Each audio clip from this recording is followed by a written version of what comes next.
Welcome to Rehai, the human hot pot. No, I shouldn't call it that. That's being unpolite. But we're going to go through the gates here shortly. Going to go for a walk up into the hills. There's hot springs, boiling waters, and a place where you can swim for yourself. Here we're just assessing the pumice stones. So we can buy these for 8 RMB here. These ones are 10. And it's really hard to choose a good colour or good shape. There's so many to choose from.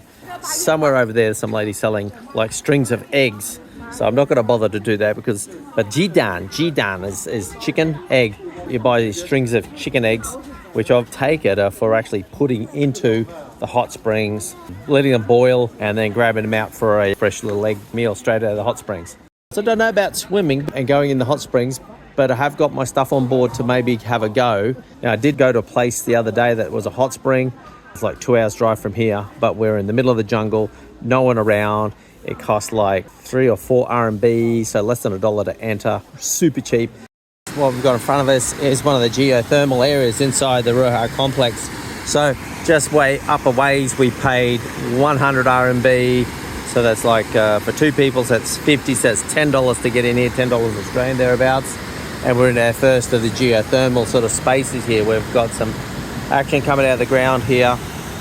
We missed the opportunity to get the 5 RMB Mario Kart from the car park, so that's $1 to get a little golf cart down to the actual entrance here. And now we walk through this area and have a look at some of these steaming springs here. So plenty of geothermal activity going on here, and beautiful that they've integrated with the sprays and alongside a beautiful waterfall. So that's very nice to look at. Back up the road at one of the other towns on this trip, went to a great museum where there was a really good explanation, the tectonics, showing how the land masses that are now India and Myanmar and that sort of thing have been pushed up to make the Himalayan mountain range. Activity tectonically is creating these geothermal areas.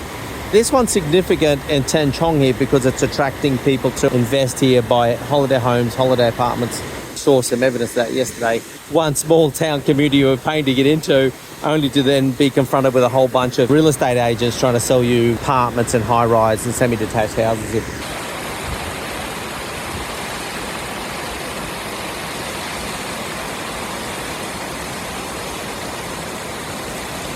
Manu is a private little sort of hot spa, pool complex and resort that you can stop in here at this place, Rehai. It's 288 RMB. So let's do the numbers. I work on dividing things by 5 to come back to Australian dollars. So that is $60 to go into this private little spa.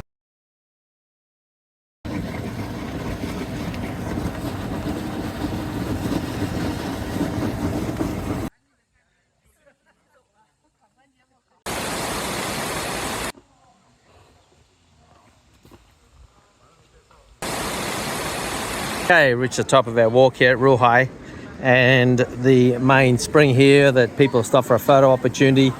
And you can see, yeah, clearly some boiling water here. And I was looking out for the human hot pot. I think that's maybe some sort of torture device there from the old days, or they do the cooking there, who only knows. We've had some interesting times coming up here. It's about, I think it's supposed to be about 2 kilometers of walking.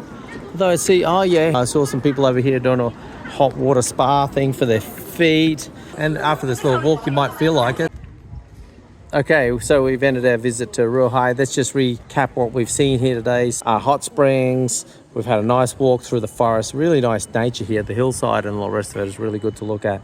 Now, where's it located? So we're about 10 minutes, 15 minutes drive out of Tengchong, which is in southwest Yunnan, southwest of China. The price, 50 RMB for entry to see the hot springs. The other extra things you could do in terms of visiting a spa, 5 RMB Mario Kart to the entrance, 10 RMB cart to come back out. So we're back here in the main pavilion, and we're going to head back to the car. We've got a couple more places to see, some little villages. It's a nice day for travel, so let's go get some more of this on the Deja Vu Travel channel.